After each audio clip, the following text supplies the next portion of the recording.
talking about how we can have these different pulling forces on our relationships, and sometimes we talk about step families can cause those pulls. Sometimes in-laws can too. So we'll just let them start us off with a little role play. Okay. Honey, I'm so excited for this weekend. The kids will be with my mom and it will be just us. Thanks for promising to do this for us. Hey, I'm looking forward to our time together too. Oh, hold on. Hello? Oh, hey, Mom. Yeah, things are great. Oh, dinner. Yeah.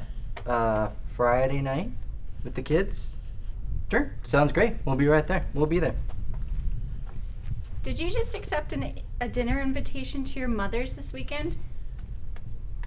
We were going to be away for the weekend. What happened to our plans? Who are you married to anyway? Shoot. You're right. It's gonna be our weekend together. Okay, I'm calling her right back. Nice job, Matt. Thank you, Matt and Diana. That was fantastic. And good choice, Matt. That was the right way to redeem yourself, right? Like, Thank you so much. I'm sorry, I love you. I'm sorry, you love it. No. Thank you. The reality is that our parents are part of what we bring into a relationship and into a marriage. And they can either be a fantastic resource, actually they can be both, a fantastic resource and a barrier to the marital intimacy.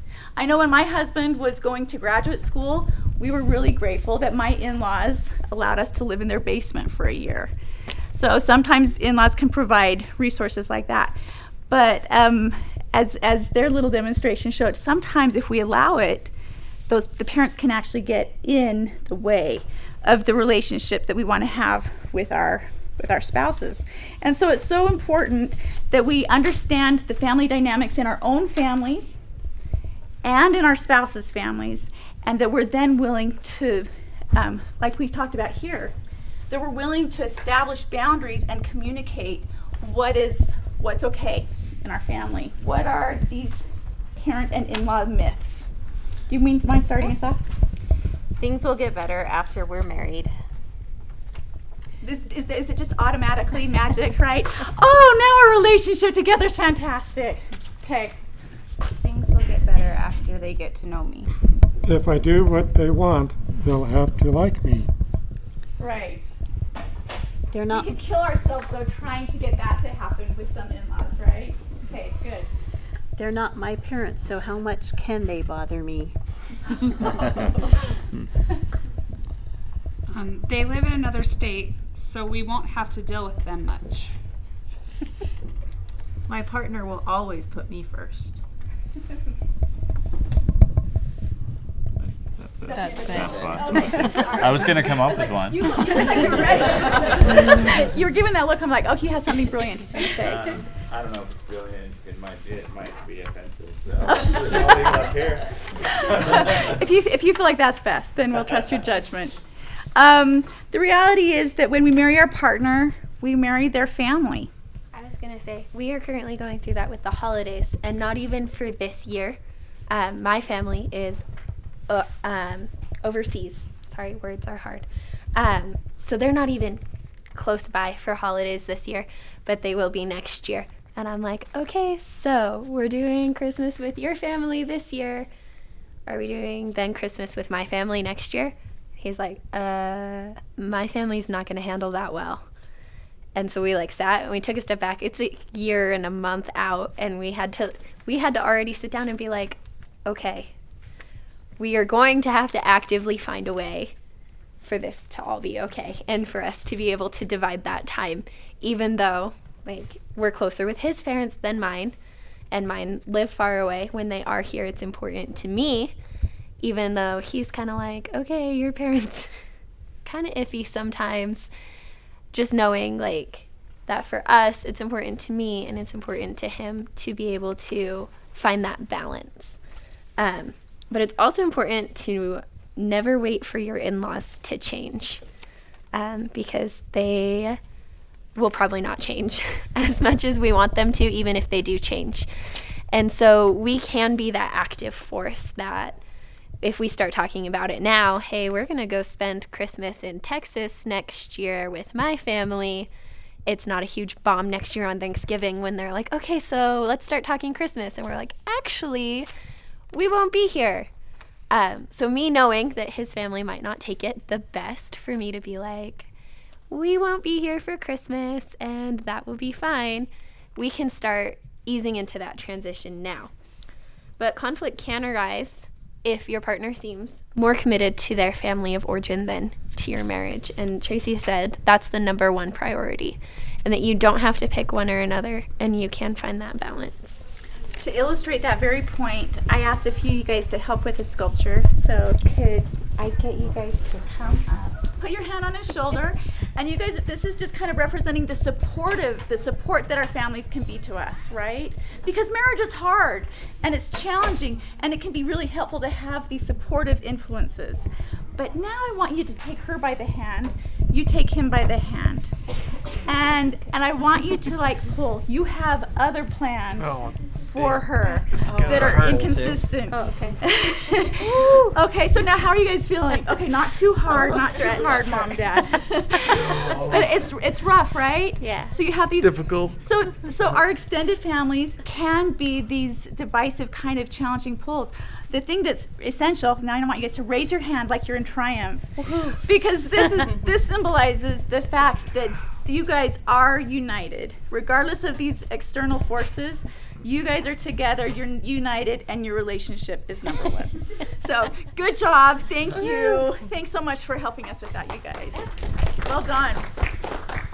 I started thinking about when I first got married. And we went on our honeymoon. We got married in December. In a few weeks, it will be my 27th wedding anniversary. And so, thank you. It's been fabulous. And so we went away. We had our little honeymoon. We came back right before Christmas, and we're staying at his parents' house. And so the first morning, we get there. We slept that night. That morning, we wake up, and his mom, it smells so good. She's making these hash browns that just, how that breakfast just like wafts through the house. And we're like all so hungry and so excited. And so we sit up to her counter, and she's just all excited to have us there. And she finishes the hash browns. And so my husband and I were sitting side by side on these stools at the counter, and she's on the other side of the counter. And she finishes up the hash browns. She gets out a plate.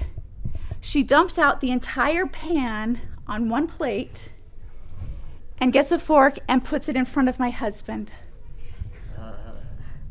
And so I look at him, and he looks at me, and luckily he handed me the fork and passed me the potatoes and got up and got himself a fork.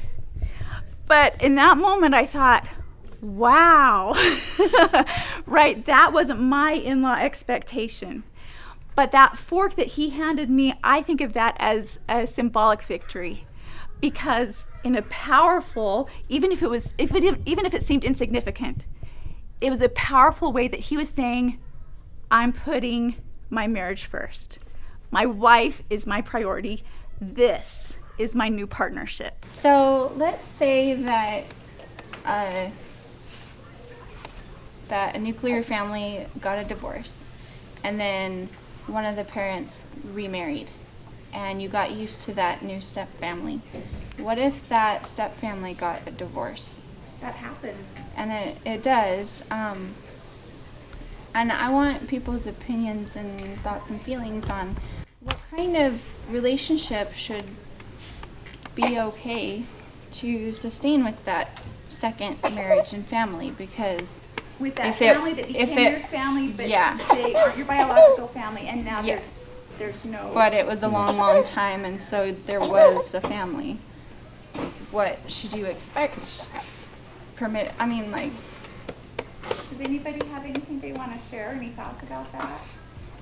It might be an individual thing. Yeah. My mom was married multiple times, and it's almost like my stepdad just got a rotation. Like every once in a while we'd go visit him. Like we visited him on Christmas Day one year, but it wasn't like every year. It was just every once in a while. We still got to see him, and we had that relationship until he passed away a couple years ago. So you maintained the relationship. Did it ever bother your mom that you had that relationship with your stepfathers? No, she was always fine about it. She was actually more okay with us visiting our former stepdad than our biological dad. Yeah, that first divorce was pretty ugly and it didn't go well. So after that, everything was pretty easy.